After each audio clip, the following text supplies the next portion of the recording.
Shalom, Bapak Ibu Saudara yang terkasih dalam Tuhan, kita bersyukur dan saya menyapa kita sekalian, Bapak Ibu Saudara yang mengikuti melalui Facebook, yang ada di luar negeri, Pak Peter dan juga Pak Roni, Tuhan memberkati, ada di Sulawesi ya, Pak Kiki sekeluarga, ya, dan juga ada yang di Bali dan ada di daerah-daerah lain. Kita bersyukur kita bisa bersama-sama memuliakan Tuhan, beribadah kepada Allah, dan pagi hari ini kita akan bersama-sama belajar kebenaran firman Tuhan.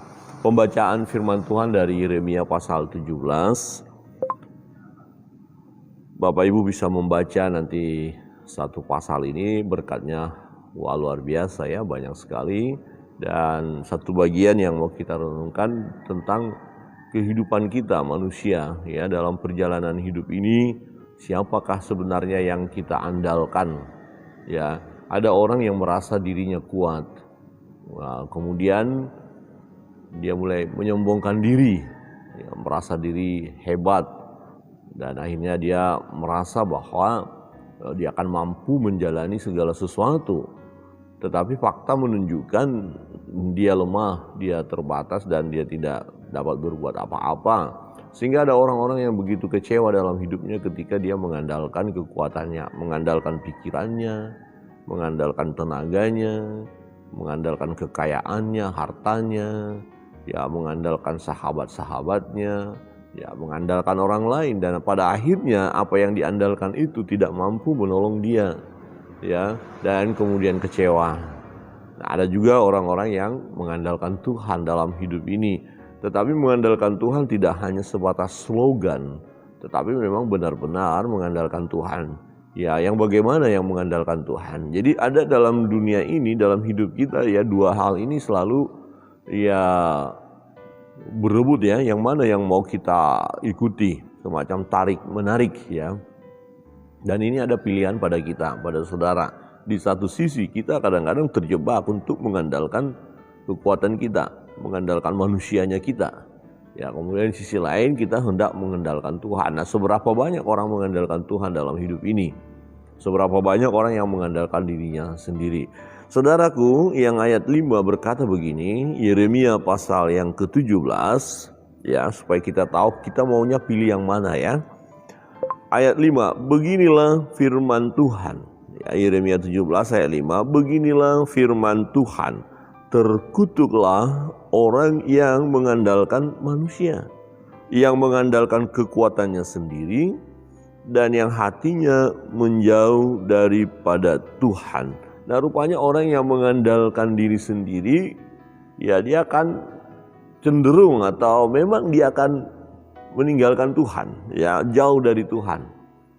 Ya. Nah, ini bisa kita buktikan dalam perjalanan hidup kita ketika kita menjalani hidup ini, seberapa sering kita berserah kepada Allah, seberapa sering kita berdoa, seberapa seringnya kita mengadu kepada Tuhan, ya, curhat kepada Tuhan atau memohon pertolongannya. Ya, ada orang-orang yang dalam hidupnya tidak pernah berdoa, tidak pernah datang kepada Tuhan. Itu berarti dia sedang mengandalkan kekuatannya sendiri.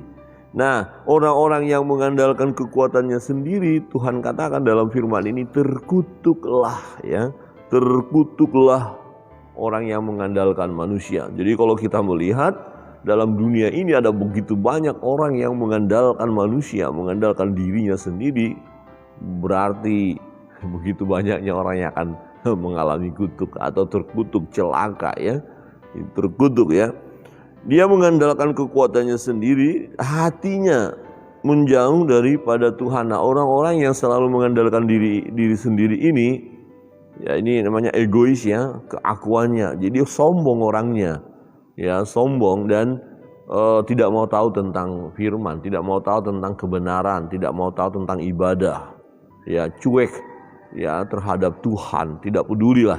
Bahkan ada orang yang berani-berani ya mengatakan apa Tuhan apa, gak ada Tuhan-Tuhannya di dalam hidup ini. Nah, ini sangat mengerikan Bapak Ibu.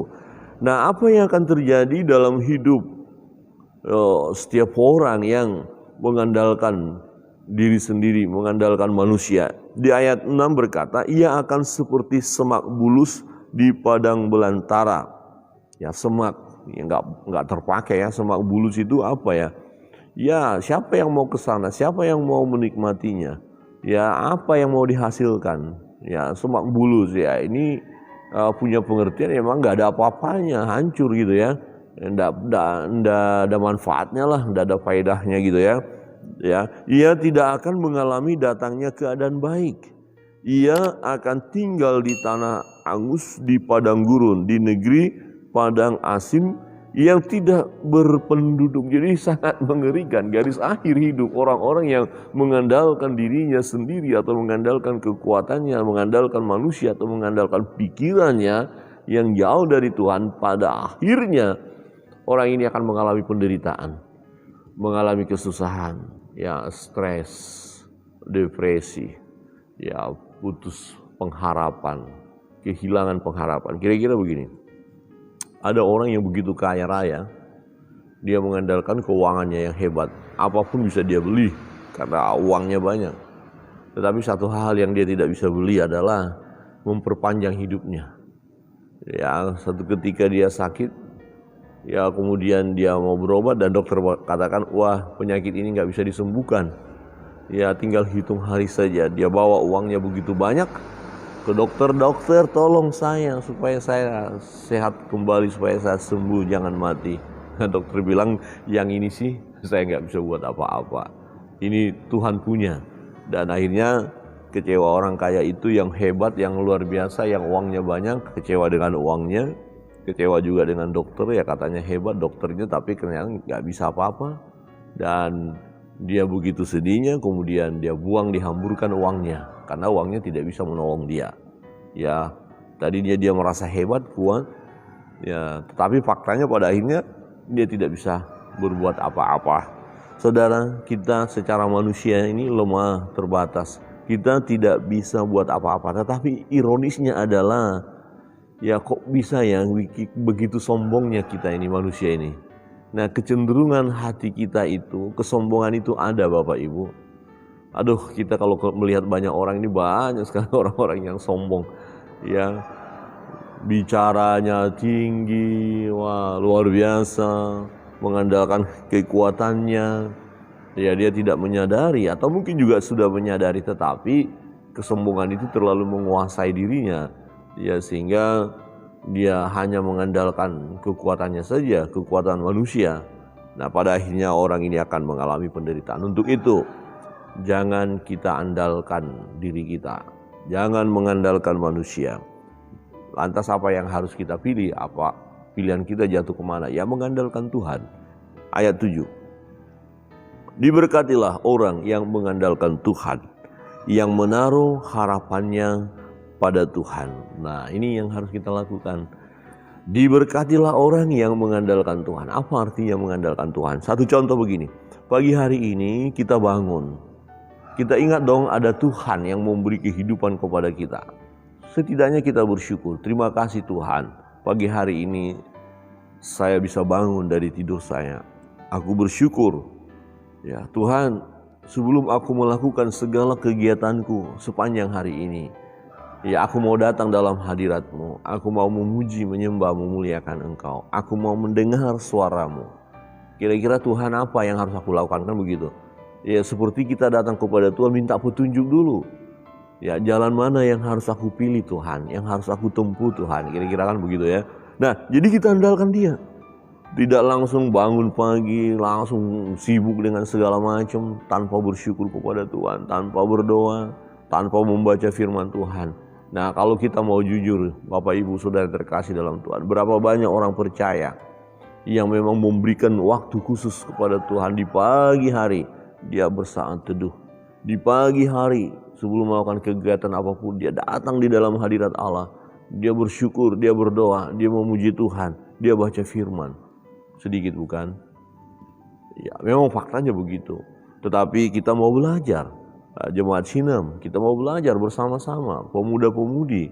Ya, saudara-saudara dimanapun kita berada, mulai bersyukur, memuji Tuhan, memuliakan Tuhan. Dan dikatakan apa? Yang menaruh harapannya pada Tuhan. Jadi ya selalu kita fokus kepada Tuhan. Ya, ada cita-cita kita, ada keinginan kita, ada program kita. Ya, tapi kita tetap menyandarkannya kepada Tuhan. Tuhan, jika Engkau menghendaki, ya berkatilah aku. Baru apa permintaan kita? Ini dan itu. Ya, jangan kita berkata seperti dalam firman Tuhan, bulan ini saya di sini pasti akan diberkati. Bulan depan saya akan pindah lagi. Padahal kita tidak tahu apa yang akan terjadi di depan kita. Terus semestinya apa yang harus kita katakan? Ya, jika Allah menghendaki, bukan nggak beriman loh. Jika Allah menghendaki bukan berarti ragu-ragu, enggak. Tetapi ini berbicara kita berserah kepada Tuhan. Ya Tuhan, ya kami menaruh harapan kami kepadamu. Ini situasi sulit yang terjadi, tetapi aku berharap pada Tuhan. Keluargaku berharap kepada Tuhan. Nah, ini penting Bapak Ibu Saudara yang terkasih dalam Tuhan. Kita akan diberkati karena kita andalkan Tuhan. Nah, maka yang akan terjadi dalam hidup kita digambarkan seperti dalam ayat 8 ini adalah ia akan seperti pohon yang ditanam di tepi air. Ya, pohon itu membutuhkan air. Bapak Ibu Saudara coba lihat, ada pohon yang ditanam jauh dari sumber air, kering. Waduh, tanaman itu menderita sekali ya, susah banget ya untuk tumbuh subur ya. Tapi kalau dia di tepi aliran air, artinya ada ya jalur air ya di mana dia tumbuh, ya ia akan seperti pohon yang ditanam di tepi air yang merambatkan akar-akarnya ke tepi batang air. Jadi dengan sumbernya itu loh, sumber air, sumber kehidupan itu ya dia dekat, kalau dia nempel ya dia nikmati. Nah, dan dia yang tidak mengalami datangnya panas terik, yang daunnya tetap hijau. Ya, mengapa tetap hijau? Karena ada sumber makanan, air terus mengalir ya. Jadi selalu sejuk ya, tenang. Jadi dia mengalami sesuatu yang baik, yang tidak khawatir dalam tahun kering dan yang tidak berhenti menghasilkan buah. Bapak Ibu, wah luar biasa. Kalau kita mengerti hal ini, menyadari hal ini, mengapa kita harus mengandalkan manusia, mengandalkan kekuatan diri sendiri? Ya, mestilah kita mengandalkan Tuhan. Amin. Coba katakan kiri kananmu, andalkan Tuhan dalam hidupmu. Andalkan Tuhan. Jangan maunya saya begini enggak, tapi Tuhan berkatilah kami, berkati rumah tanggaku Tuhan, berkati usahaku Tuhan, bisnis ini Tuhan berkatilah, pekerjaanku Tuhan berkati. Ya, jadi selalu kita bersandar kepada Tuhan, berharap kepada Tuhan. Nah, pengharapan di dalam Yesus tidak akan mengecewakan. Amin. Tidak akan mengecewakan. Dia Tuhan Allah, Bapa kita yang baik, yang memberi yang terbaik dalam hidup ini. Kiranya kebenaran firman Tuhan pagi hari ini menolong kita. Kita harus mengambil satu keputusan, ya, komitmen bahwa saya mau mengandalkan Tuhan dalam hidup ini. Tuhan Yesus memberkati kita.